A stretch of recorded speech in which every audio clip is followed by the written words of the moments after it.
Welcome to Turek Books Podcast. Thank you so much for tuning in. I'm your host, Joshua Turek. We're never going to read all the books we want, but when someone tells us about a book, that's its own valid form of experiencing it. Our guests come in to talk about the books that left lasting marks on them as readers, and that becomes a springboard to who they are, who I am, and maybe who all of us are. So sit back, relax, and enjoy it. And who knows, maybe you'll end up grabbing a book or two. Maybe you've read some of them, and it's nice to hear someone else talk about them. We want this to be like a book club, but without the guilt.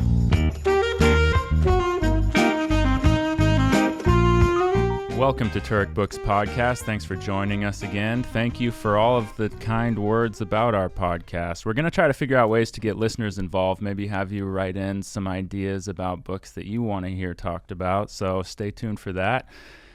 I'm so lucky today to be joined by a guest who is a voice in Bob's Burgers, was in the movie Barbarian, and is the co-host of the Bananas podcast, Kurt Braunohler. Hi, it's me, everybody. Hello. How you doing? How are you? I'm good. Do you go by Josh or Joshua? I start with Joshua, and then we chisel it down. And then we slow it? Okay, so Yeah. I'll stay with Joshua, and then by the end, you can tell me if I got the green light for Josh. Okay. Okay, great. I like it. All right, good. You go by Kurt? Mm-hmm. Full name? That's it. Yeah. And then by the end, if we're doing well, you could do Curdy B. Yeah. And if we're doing bad, just keep it at Curtis. Just keep it at Okay, Kurt. just keep it at Yeah, Kurt. start adding letters. Yeah, adding letters, yeah. Well, so glad to have you here. I've been a fan of you for a long time. Same. We finally met the other night at your famous comedy show, Hot Tub, which is one of the legendary shows in Los Angeles. And it was weird. I knew I was going to like you, but I actually liked you more. Oh, that's a very nice thing to say. Yeah, so I think the internet's poison. I know, right? Yeah, because it was downplaying how much I was going to like you, so for whatever that's worth. That was a great set also, by the way. Thanks. I was relieved that you were also funny on stand-up, because I enjoy you on the internet, but to see that you also can do stand-up is a relief. Yeah. Oh, Yeah. absolutely. No, that's a frightening bridge that could fall into the water. It really if is. It doesn't. I It know. really is. And I'm aware of that circumstance too. Yeah. So it's high stakes these days because people get popular on the internet and then they try to go live and We've seen it. We've all seen it. Yeah, we've seen it. But what we've also seen are books. Yeah. I'm ready to chat, man. Okay, cool. Because I am too. I'd love to hear about you as a reader. What are you reading a lot these days? You know, I've always been a big reader, and I was like, I feel like I've had a block to finishing books recently, and I just realized, and I was thinking about it, and I was like analyzing me, as a person, like maybe like what has my joy left me? And no, it's just that I have kids. I just have kids, and so I sit down like at night to like crack open a book and like 4 pages in and I'm asleep because I'm just so tired all the time. Fair. But I do love books, and I keep like ordering more books and putting them on the Kindle, but then jumping between 2 books that I'm still trying to finish. Oh yeah. Yeah. And I mean, I've got one. Yeah, we'll talk about the many books I have not finished. Good. Yeah. I've said it on the podcast. I jump between books like TV stations. Yeah. So it's just like, however I'm feeling, I go to that book. Do you read books to your kids? Oh yeah. And my daughter is a big reader, and really, I mean, like, other than us being like, let's read every night, we've done nothing. Like she just learned how to read at a very, very young age. She was like reading, my wife thinks 3, but I remember 2.5. And she's 7 now, and she just reads full books. Nice. But of course, as all kids, I think, who read are nowadays, like obsessed with graphic novels. Oh yeah. Yeah. And so she'll just blaze through like a 250-page book in like a 45 minutes. And I'm Wow. like, are you even good? There's no way. And I was like, what happened? She's just like, I'm not telling you. At 7, she's such a... And I'm like, come on, you have to, like, that's part of reading, is you have to be able to tell people what it's about. And she's like, I'm not going to tell you. Don't quiz me on my enjoyable reading. Wow. She's like, read it yourself, cut to you falling asleep 4 pages in. to Dragon Wind. I will never get to the end of this. I met this farmer at the farmer's market who says that he told his daughter at a young age, if she ever wants a book, he'll always buy it for her. Oh, and I wow. thought, what a great principle. I like that idea. Keep going. Well, just the idea that, like, okay, spoiling your kids probably not good, but like keeping an unobstructed access to books, especially to kids, developing minds, seems like if you're gonna spoil them, that's the move. It is. I feel like there is also a place called the library because kids blow through books. Kids' books are short, and like I was buying a ton of books at first, and then I was like, we read it maybe 3 or 4 times, and then it's just sitting there. So now we used to do it every Saturday, and I want to go back to that. But every Saturday, we would get like 45 books. Wow. And then by the end, like by the second day, they're all read. Wow. And so then you just come back with this giant backpack of books. But the libraries, I love a library. Oh, yeah. I never went into one. Like it was like college. And then until I had kids. And there was never a moment. I went into a library once.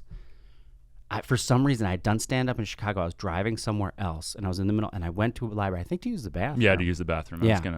And it was in the middle of Illinois in a library, and I found an issue that I still have to this day, and I still want to kind of frame it, of Pause magazine. And it had a picture of Billy Corgan from Smashing Pumpkins holding 2 cats. Oh, my God. And like Billy... Were they hairless cats?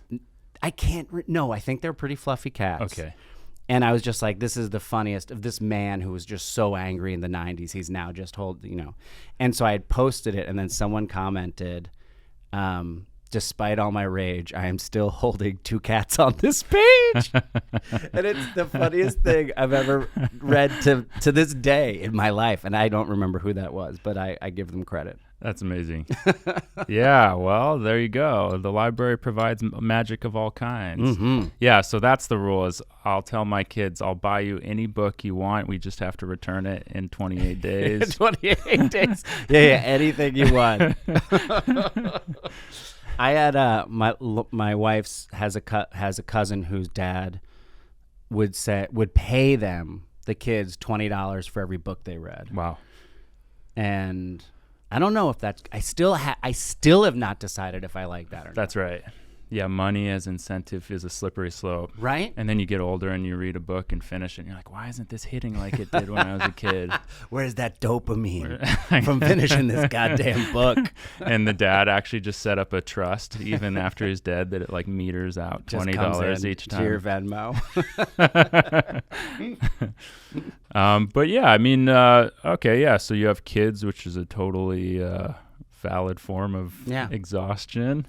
But I still try. But I still read a lot. Still trying, fighting the good fight. Mm-hmm. And what about growing up? Were you a big reader? Huge reader. Yeah, I think the story.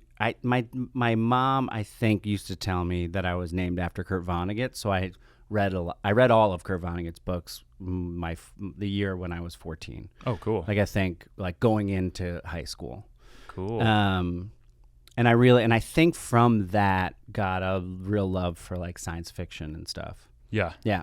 And so you liked Kurt Vonnegut? Oh yeah, I loved him. Yeah. And then I was doing a show in Indianapolis, and they have the Kurt Vonnegut Museum. If you've ever have a chance to go, it's probably the best place in Indianapolis, in my opinion.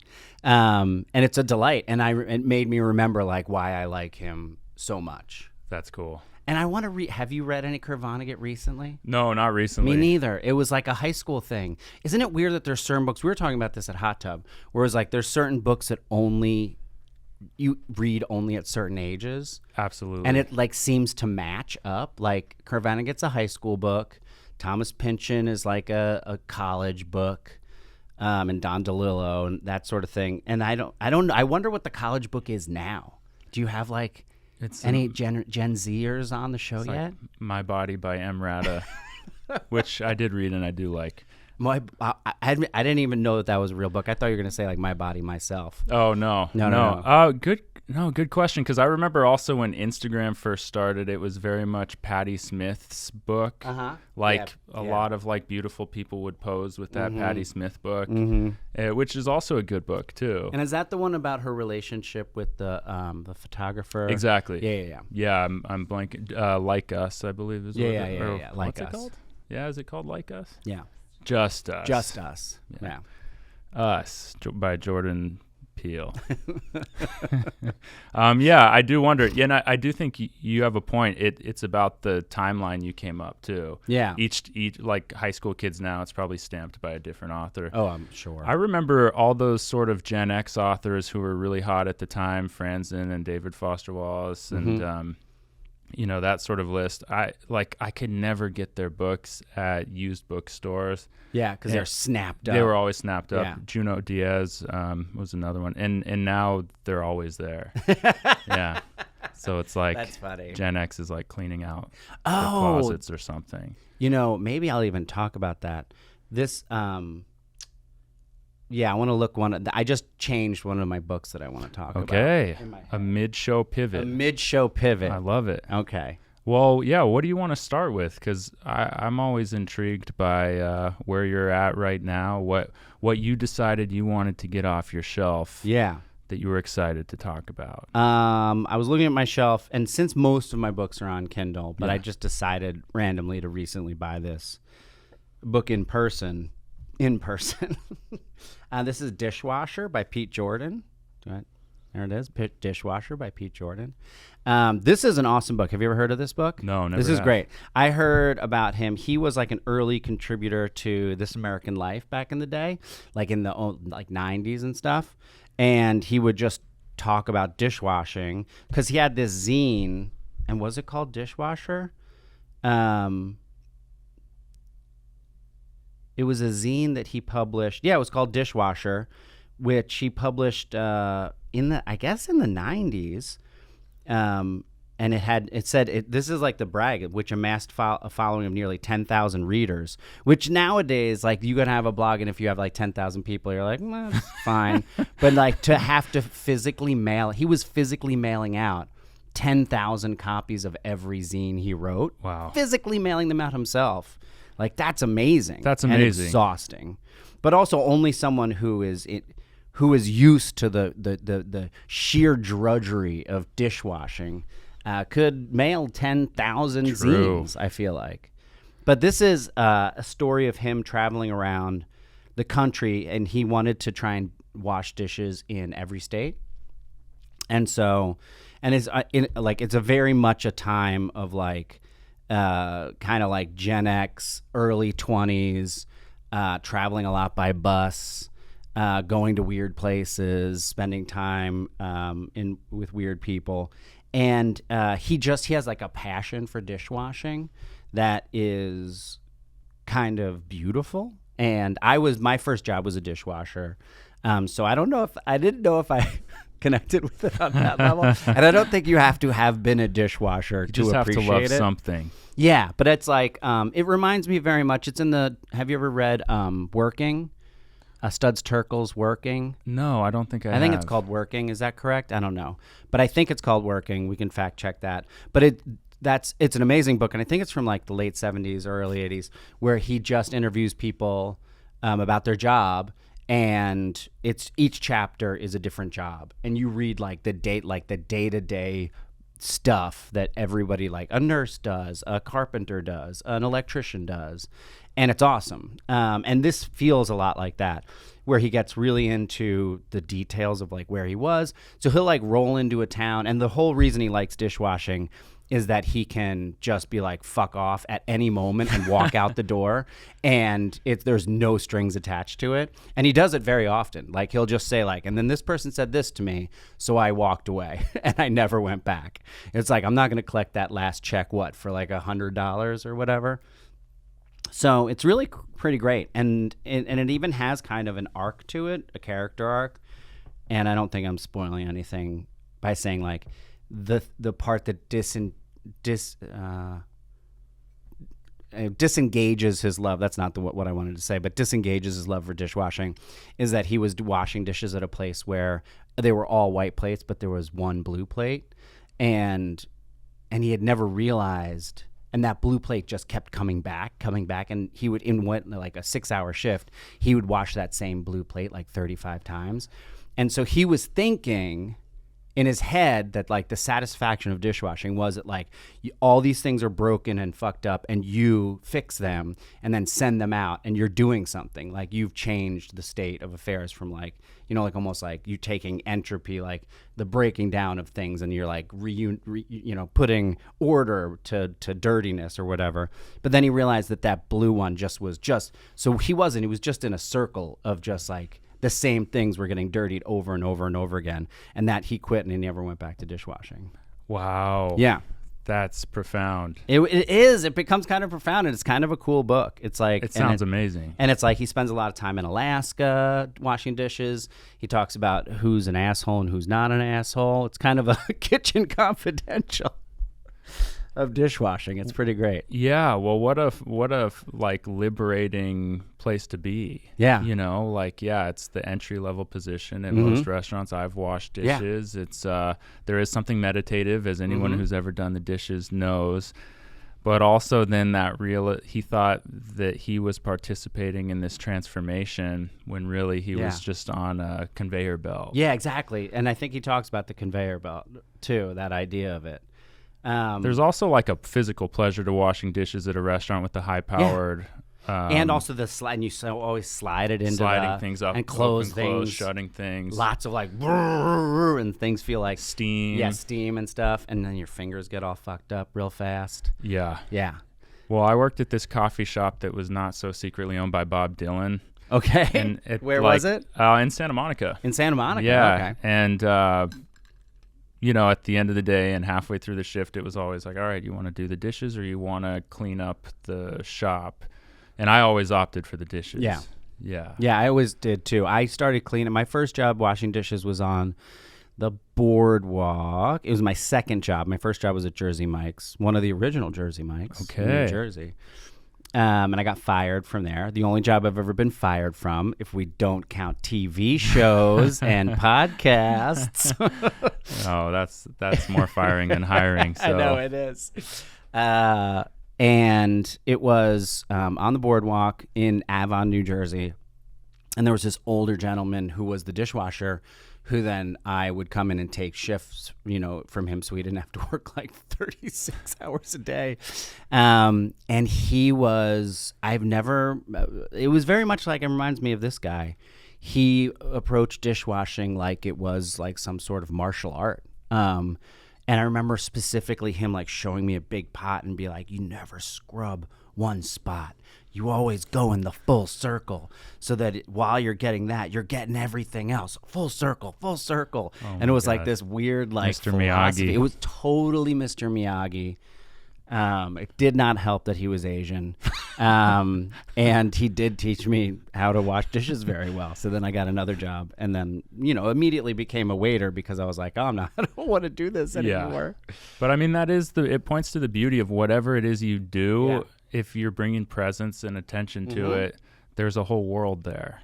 There's a whole fucking book in it. A whole book in it. You know? And that he would write the zine and people would just wash into him, right into him from all over the country. And he would just go and visit them and then get a job washing dishes somewhere near there. See a crowd full of people throwing sponges up onto the stage. Yeah. Just like, we love you.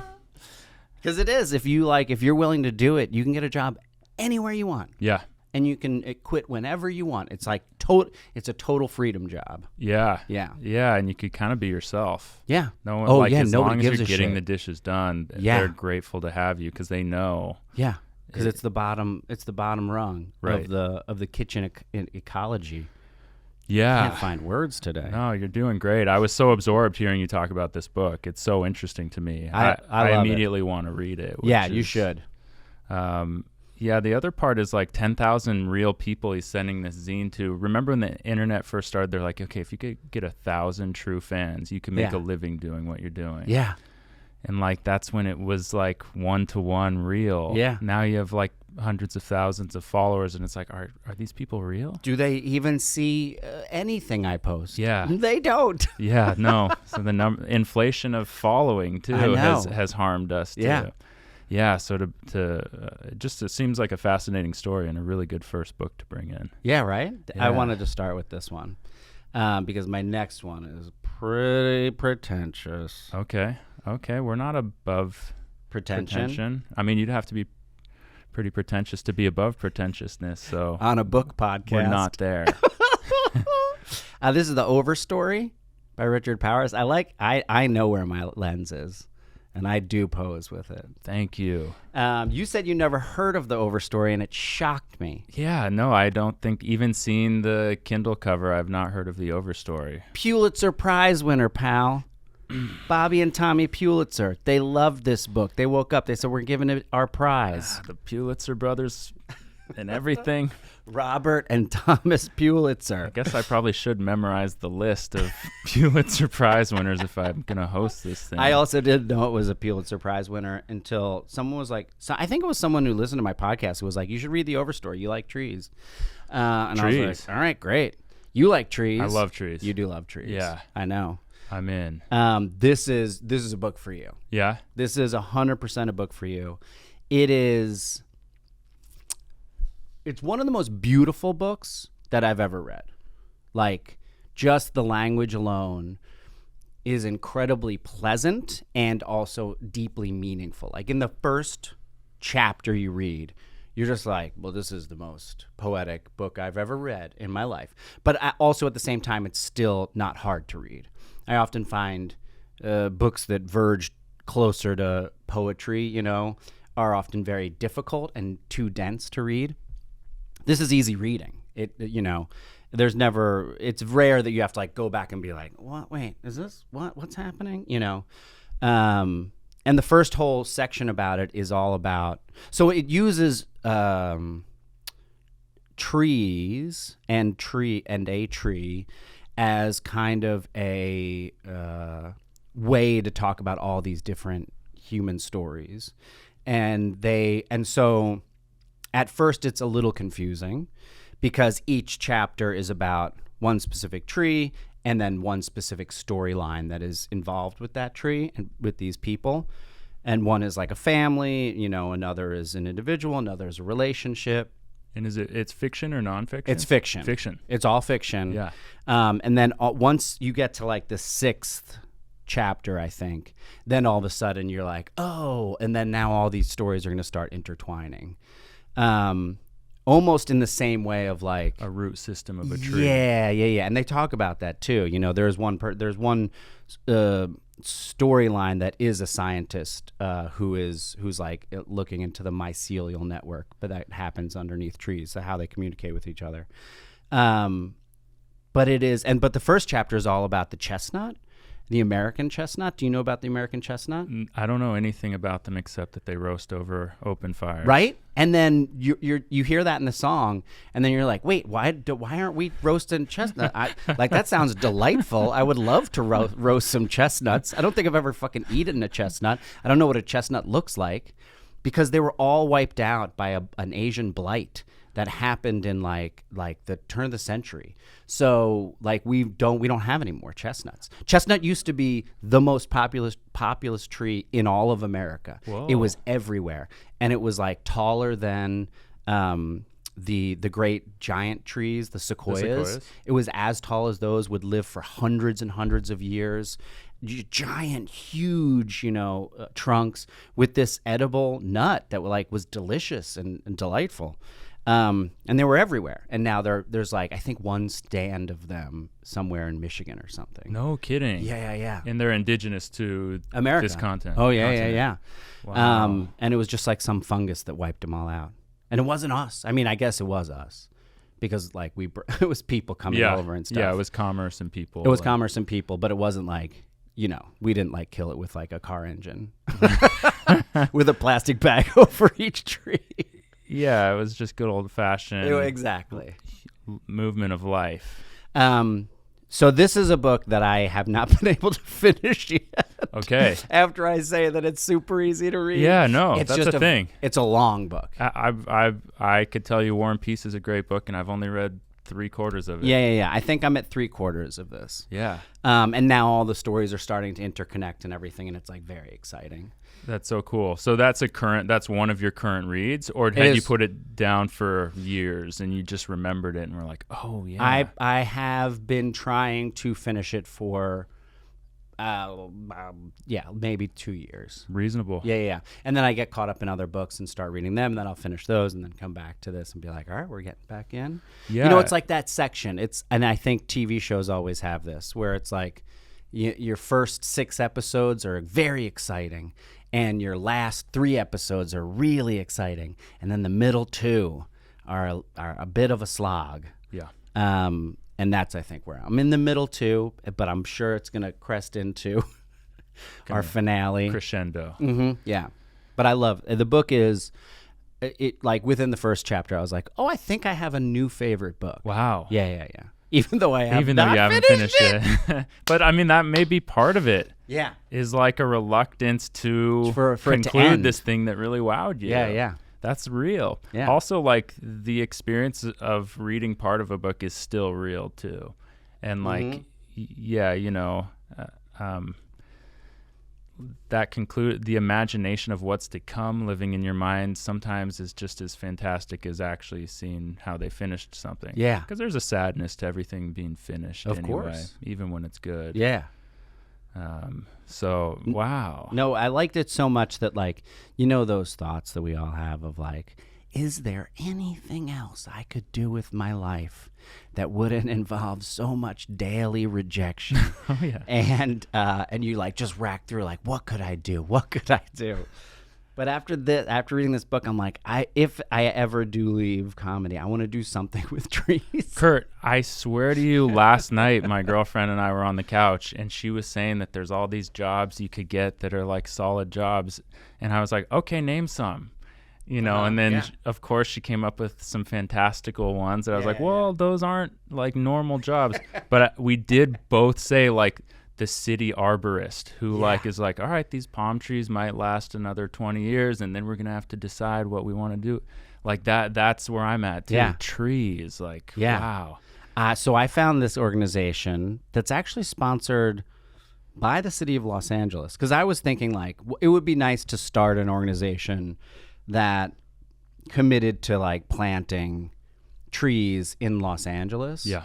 Because there's sections, because if you go to an area in Los Angeles that has trees, like my neighborhood, and it's like, you're like, this is the most beautiful place I've ever been. And then you go to a section that has no trees and you're like, this is brutal. And that was like my old neighborhood was like that.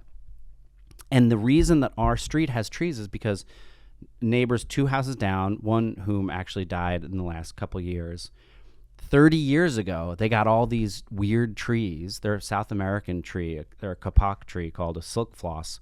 And they planted them. They got permission from the city, and they planted them on our street. So now our entire street is tree-lined and covered and with bright pink flowers that come out like twice a year. And it's all just because this couple was like, we're going to plant these trees. And I was like, that's crazy that kind of transformation can happen from just like a person. Like, that's a real difference. It's a real change. And so I looked into it, and the city has a program to plant, I think, like 100 million trees in Los Angeles. And I'm thinking of like going and volunteering for them so we could do it together. I would. Yeah. Yeah, that sounds great. Right? Yeah, it's always coming up now how wealthier neighborhoods in Los Angeles are disproportionately more tree-lined than ones that aren't, and how that everything from the heat canopy, I think they call it, is affected to mental well-being, to emotional well-being, all those things. Yeah, trees are they enhance our quality of life more than almost anything. I know, and it sounds almost like you sound like such a hippy dippy do talking about it, but I do think it is like so true. So true. And you know what? You sit under a tree, you'll probably get a good money-making idea, too. Right? Yeah, so it's not just for the like hippies. Gravity. Yeah. I bet you he made a lot of money off Gravity. Yeah, what if I sold these trees? But I knew this guy, his whole job was planting trees in Malibu Creek State Park after the fire. And like he was just going around planting new trees. And there are Johnny weekend Appleseed. Volunteers for that. I wasn't able to go, but yeah. That sounds delightful too. Yeah, delightful. Because you probably get to go to some pretty cool, beautiful places in Malibu that are burnt to a crisp. Stinking and disgusting, and you're like, it'll never be like this again, Malibu, don't worry. I'm going to help you. Become beautiful and wealthy again. We're going to get those property values up. Don't you worry. Don't you worry about a thing. We're going to gate this city off. It's the last thing we do, even if we have to use trees. I'm in on the Overstory. All right. I got to read this. You might be selling me too well on your book so far because you're just adding to my book list. Yeah, I know. That's the problem with this, right? You Yeah. need to read so much more now. So much more. And I actually, since I started the podcast, I've been like reading less. So you start a book podcast, which means that you get to read fewer books. And then you learn about more of them that you want to read. That's right. Yeah. It's just like kind of a form of self-torture, really. Yeah. But I do it for the listeners. It's my sacrifice. What else? I'm going to bring out, now we're going to switch it up. Little short story collection. A classic. Let's go to a classic. What we talk about when we talk about love by Raymond Carver. There we go. Yeah. I love Raymond Carver so much. And also, again, probably as well, an earlier period in my life, probably, early 20s, that it really spoke to me. In college, out of college? In college, probably. And I would like to, and I do have a copy of Where I'm Calling From that I recently got. And I have read some of them, and I was like, oh, yeah, these are bleak. These are bleak stories. But also, I think it was like, a romanticism about the bleakness. Yeah. And also, it was a time like before I had hit middle age, that I was reading about them. So I do wonder how they would hit now that they're more. Yeah. Well, I mean, there is something to be said about like reading bleak things when you're a little more young and elastic. Yeah. You're like, okay, I could absorb that and send it back out. I haven't been through it. Exactly. And then once you've been through it, it's more like, this is real. Yeah. You're like, I'm not sure I could take this. But and Raymond Carver, the bleakness is like, you could just like hear the ice cubes in the whiskey glass swirling, at this table at 2 a.m. of the character who's, ruminating on some common loss. Yeah. Basically. Yeah. I mean, the title story, what we talk about when we talk about love. Yeah. It's like, it's two couples sitting down to dinner, right? Yeah. And one of them starts talking about an abusive ex and what love was and what love isn't and the dynamics at play at the dinner table. And it's pretty fascinating. It's really good. But it's so domestic and so simple. Yeah, and so domestic and so simple. And also, there is a simplicity in the language that is very beautiful, and not in a the Road kind of way. Who's that guy? Cormac McCarthy. Cormac McCarthy. Not in that kind of simple, but almost like a Hemingway simplicity. Yeah. Again, all very male books, always all very male authors. And I do wonder how I would respond to it now, because back then it was like everything I read was just like a man who was just like done with the broads. It's like, why am I not drunker right now? Yeah, exactly. I was like reading Hemingway, reading Cormac McCarthy, reading what's that guy's name? Starts with a V. Vlad, not Vlad. Not The Unbearable Lightness of Being guy. No. Anyway, it doesn't matter. Voltaire. But yeah, it was all dead white guys that I was reading. So, I wonder if I think Carver holds up, and I think the story a lot. Like, I remember being in my early 20s, picking one of his books up at the library, and the librarian being like, "Yeah, him and Chekhov are the greatest, but it's really Carver's editor who changed Carver. Like, you can go look and see a side by side of his original story versus how the editor, like." Yeah, I think his name's Gordon Lisch, I want to say. Really? I could be totally wrong about that.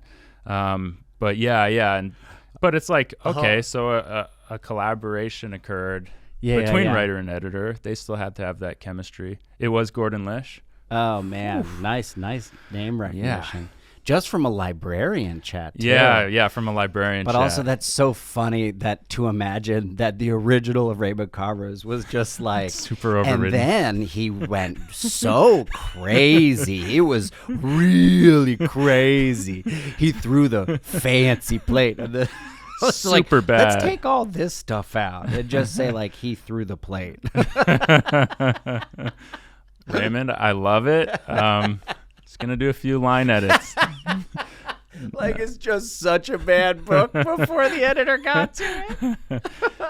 It's like, how about we don't mention that this is about an abortion? They lost a child. Maybe we don't. Let's not mention that. You just use the word abortion a lot, is all I'm saying. It might be more impactful if we just kind of skirt around it, you know. But we do love the way your photo looks on the About the Author. Oh, you have a perfect author's face, so we'd love to keep you in the loop on this, and even say you wrote it. Oh, I really do. I'm gonna look that up when I. Yeah, it's interesting, but also I don't think it makes him any less valid. There's got to be a reason. Exactly. I mean, this editor worked with plenty of writers. Right. Why Raymond Carver did Exactly. a punch through, you know? Yeah. And no, I mean, like you said, you're now closer to the age of a lot of those characters. How do you think you'd be impacted by I think it? I would like, because I do remember reading a couple of them, but they were just like so bleak that I was like, is this the way I want to spend my time right before bed? You know, just getting sad. I remember I went, my buddy Joe DeRosa, who's a comedian, we were, hanging out. And there's a used bookstore near my house that I never go into. And it's very rude. Atlas Books on Glendale Boulevard in Atwater. Or no, Alias Books. Sorry, Alias Books. Go in there. It's a very nice used bookstore. And we were in there just looking at books. And I was like, oh, you should get this book. Get What We Talk About When We Talk About Love. And he had never heard of Raymond Carver, and he brought it home. And he texted me like 2 days later. He's like, what the fuck, dude? Do you want me to blow my brains out? This is the saddest book I've ever read in my fucking life. I told you I was depressed, and you gave me what we talk about when we talk about love. Do you want me to die? Because we got together because he was like a little sad, you know. Okay. I gave him a Raymond Carver book. Well, it's like, I just wanted you to know you weren't alone. Because that could go two ways, you know. When I'm depressed, I want to go into like the saddest music possible. Yes, right. And just like go in there Yeah. and see what's what. And try Also, to find my way out. I don't often read short stories, but I feel like Raymond Carver is good for short stories. And I don't like, because a lot of like, I really love sci-fi, and a lot of sci-fi is short stories. And I hate it because as soon as I'm like hooked on the world goes away, you know. And it's the opposite with Raymond Carver. It's like as soon as I'm into the world goes away, and I'm like, thank God I do not have to go back to that world anymore. It's over. Oh yeah, that's done. Let's get a new sad story. Oh my God. Yeah, there's something to that. And there's something to that, like what you'd call Americana sadness. Yeah. And even that like white male sadness. Yes. We were talking about like, at that age, reading all these people who you ego identify with as a white guy. And it's like kind of interesting to go, wait, like maybe this is also tied to like the United States at large, and maybe the fact that like there's like a certain curse. Yeah. You know what I mean? Because Yeah. it's like, these are the great authors, and they're all just more miserable than the next. It's like, okay, what's going on there? Yeah, and also something about kind of the idea of American masculinity as well, that it's like at the depth of it is like kind of a sad, lonely place to be. Yeah, that's right. You know, because you can't like really express your emotions very well to people, and and that's why so much is left unsaid, I feel like, in those Raymond Carver stories, because it's almost like that the character themselves wouldn't have an ability to put what they're going through in words. Yeah, you're not so therefore socially the allowed. story doesn't do that either, you know? That's You're so just seeing all interesting. the symptoms of it, really. In that rugged individualism, there's a lot of talk that like that was pushed by intelligence agencies into the literature community. Oh, The that's Paris interesting. Review, the Iowa Writers Workshop. Paris Review was the CIA front. Right. Yeah. And so, embedded within that is this like consumerist isolative, rugged individual. Oh, yeah. Who, makes a great shopper, but at his core isn't happy. And it doesn't seem like that's even a bad thing for the agenda. They're glamorizing unhappiness. Yeah. And, that's interesting. And if you want to be a man, this is the cross you must bear. Yeah. And I don't know. It's kind of interesting because I gravitated to that too. Yeah. And couldn't get enough of those kinds of stories. Oh yeah, 100%. I remember at 20 thinking like, wow, Bukowski, like that's my friend. Yeah. Like that's what I should be sleeping in more gutters, like and now you read alienating Bukowski, everyone. You're like, this guy's a piece of shit. Yeah, it's just a piece of shit, And a lot of it's symptomatic of the capitalist machinery that he didn't fit into, which I think we could probably, a lot of us still identify with. Yeah. And yet, at his core, he's making a lot of immoral decisions and doesn't seem to be any better off for it. Right. But we also take pleasure in reading about self-destruction. 100%.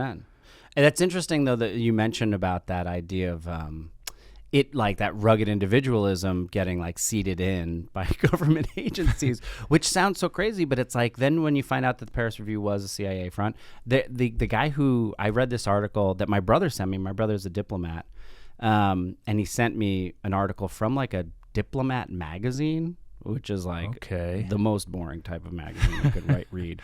But it was, the title was Modern Art a CIA PSYOP? And I was like, this is Looney Tunes, right? And then I started reading and I was like, oh no. It's like the and I can't remember the name right now, but the guy who was in charge of the Guggenheim when the Guggenheim opened worked for the government and what they believed was a CIA operative. And his whole thing was like having these international exhibitions in like communist countries of like this pop art that was happening, like Jackson Pollock and stuff like that, and be like, look at what's coming out of America these days. This is fucking crazy, huh? Individualists, like these people making stuff you've never seen before. Like that's why your country is broken and falling apart, but in America we're making the most amazing things you've ever seen. And it was all part of like this PSYOP that the CIA was actively doing, and doing it all through the Guggenheim, which was the biggest art museum that you could like get into as a modern artist, Institution. Yeah. Institution. Right. Not just like a little gallery. Work through the institution. Yeah. To get the messaging through as many people as possible with as much credibility as possible. Isn't that interesting? It's crazy. Yeah. And it's like the colors of Jackson Pollock, right? Like, yes, they're like America. We're the colorful. You can self-express as long as like it actually means nothing while you do it. That like main piece that's always like shown as like the classic Jackson Pollock piece is like white background, and there's a lot of blue and red in there. Wow. And he didn't know about it, right? Like the artists themselves didn't know it. They're like, man, I'm finally catching a break. Yeah. With backing from the United States government. Wow. Well, and then also like, in my mind, when I think of communist country architecture, it's like, I think sterile, I think rigid, I think without flair, and it's no color, which in America, it's the opposite. But then I think, well, but it probably, thinking that way, it probably does have function. Yeah. Like, you could probably actually fit more people comfortably into the architecture of this than one of our Pollock buildings or whatever. Yeah, so interesting. Just interesting how it makes you question what do I think of as great art, great literature that's mine or that's been sort of implanted in me with propaganda. Yeah, 100%. What do we do about that? I don't know. We go back to the cave drawings in France and we start over. Yeah. Wow. Well, so interesting. I love all three of your picks. I don't know if you had a fourth you were trying to talk about. I could interrupt it with one that I brought. Yeah. Okay. So the joke in my household, my girlfriend buys these books and then I read them before she gets a chance to read them. But this one she actually got to first. It's I dreamed I was a very clean tramp by Richard Hell. I'm currently halfway through it. Nice. A memoir of 1970s New York. He's in the band Television, yes. Right? One of the founding members. Have you read this? No, but I've heard of it. Okay, cool. He came up as a poet, high school dropout. But my big reason for bringing it, and only it, is that I was reading it on the bus the other day, and I was so absorbed in it that I missed my stop. Oh, hell yeah. And that's the first book that's done that to me. Oh, wow. And it made me think, like, I want to talk about reading things that you're interested in, even to the point of guilt. I love music memoirs. Yeah. I'm not even a huge music fan, but I love reading about the nitty-gritty of 1970s New York. I love reading about people who live like broke artists and find their way. Yeah. Maybe the CIA gives them a little nudge. Little nudge. But, find their way in the world. And this is my point that I just wanted to make, is like, read books that you love. Don't feel guilty about what you love. And I don't know. It really connected to me, because I do take on a real ambitious reading load, and I will challenge myself, which is great. But at the end of the day, read something that's more addictive than your phone. That is the tough part, and that is why I've just been reading. I almost only read sci-fi. Yeah. Just for that reason, because it's like that is the thing that I'm drawn to the most, and I always feel guilty about it. It's honestly why I got a Kindle, right? Because then nobody can see the terrible covers of the books that I'm reading, and they're all hidden. All my sci-fi shame is in here. A big Genius. like spaceship with like Flip the cover. Raymond Carver. Raymond Carver. It's also Raymond Carver. Can I tell you one of my guilty ones? Yeah, please. And that's the guilt, right? Why do we feel guilt? Because we're like, Yeah. I should be expanding my horizons. It's like, no, you should be going deeper into your interests. Yes. Even if it's just summer reads or sci-fi, which is more than valid. People get mad at me when because I've shit on sci-fi in the past on podcasts, and people are like, you shouldn't do that. And I'm just like, but it's definitely how I feel. So it's a bit of a love-hate relationship. Yes. The author is Adrian Tchaikovsky. Have you ever heard of him? No. So he's a sci-fi guy, and he pumps out books. Like, it's that sci-fi thing. It's that Philip K. Dick thing of just like, you just grind and grind and grind. It very much reminds me of like being a comic. A lot of, there it is. A lot of sci-fi authors, and they come up with such great things. And I could talk about a lot. I have so many favorite sci-fi authors. I shout out to N.K. Jemisin. If that's the way you pronounce her name, I don't know. I've never heard anybody say it. She's great. I love the 5th season. But I decided to talk about Children of Time because I think about it more often than I think about most books by Adrian Tchaikovsky. And it is fascinating. It's about a planet where this kind of like crazy person who is trying to seed a planet with apes and this like kind of like genetic code that causes evolution to happen faster, and he wanted to like create his own children, but instead the apes burn up and die, but the genetic code lands, and the only thing that it lands on is a spider. And so then it's imagining a sentient human, like space traveling civilization that was based on arachnids as opposed to hominids. And it's fascinating because the way they think about the world is different, and the way they utilize technology is different. And so you literally watch this go from like the first spider that happens to have a small advantage because it has like been infected by these spores or whatever, to like it travels through 400 years to where they're like space traveling because it like accelerates. And it is amazing. It's absolutely fascinating. And so they end up creating technology, spider technology. It's all spider technology. And so like there's a big section where they are at war with these ants that also got a little bit of the juice, I guess, the brain steroids or whatever. But then they win, and they kind of use the ants as their computer, because each ant can essentially be like a 0 or a 1. And then they kind of like set up computers that are just run by billions of ants. Whoa. But all doing one task, independently. Right. That then they can like actually control, and they have be able to learn. I don't know what the fuck. I still don't understand the ants part. The ants part is definitely confusing. But like all of their spaceships are made from like webbing kind of and stuff like that. Okay.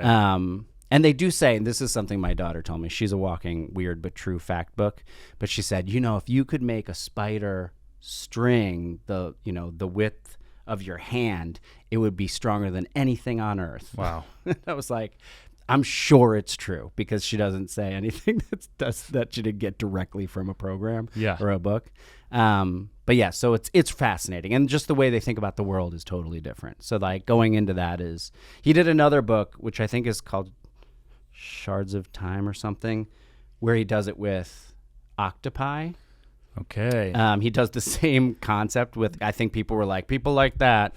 So just do it again, pal. It made money. What's another arachnid we could throw in there? And that one's also very interesting, but it's not as good as, it's a trilogy too. Children of Time, something else, and Children of Ruin.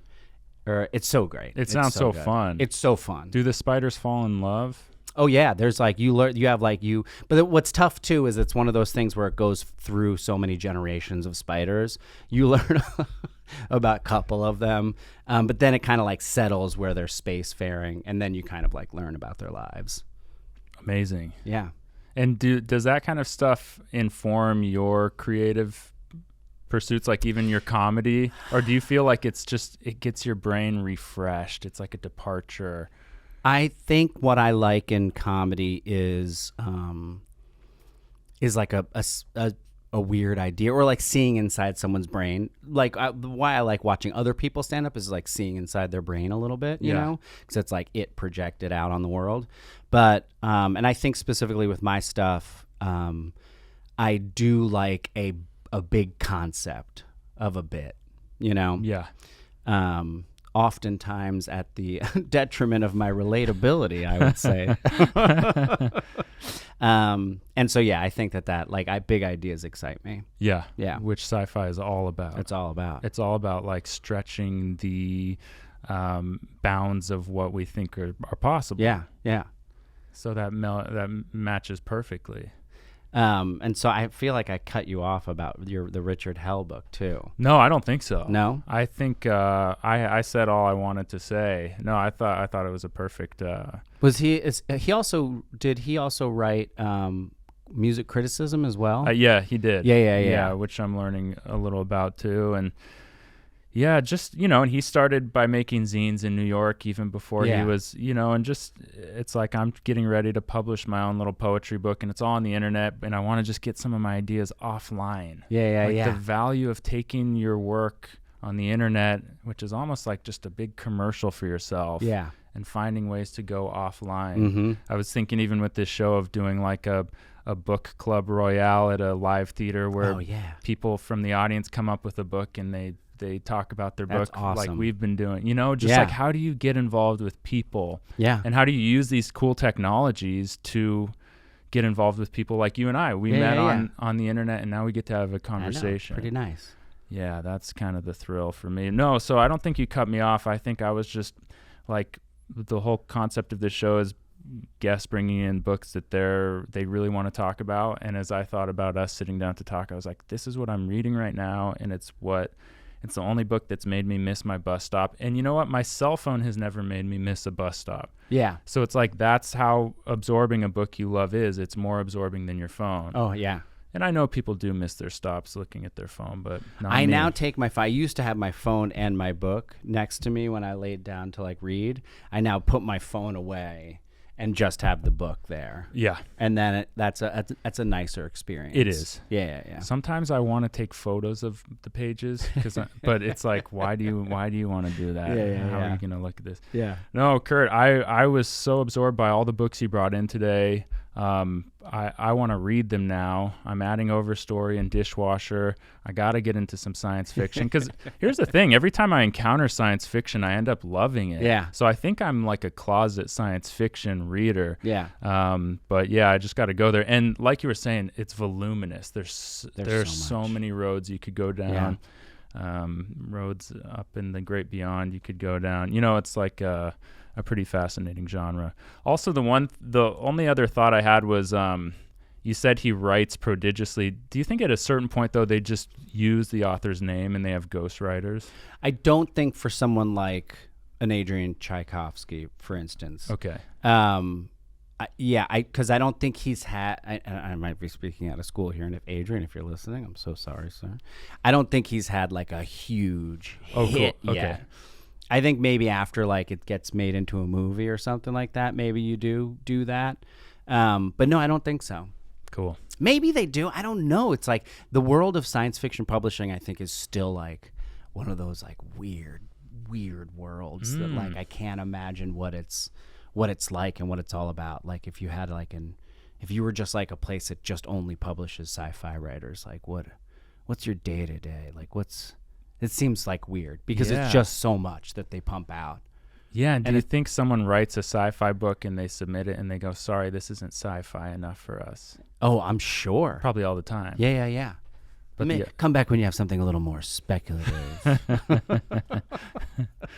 Well, Kurt, I've really appreciated having you on today. Thank you. Thank you for bringing me. such good stuff and such great enthusiasm. And I really just can't thank you enough. Cheers. All right, Turek Books Podcast. Thank you so much. Thank you.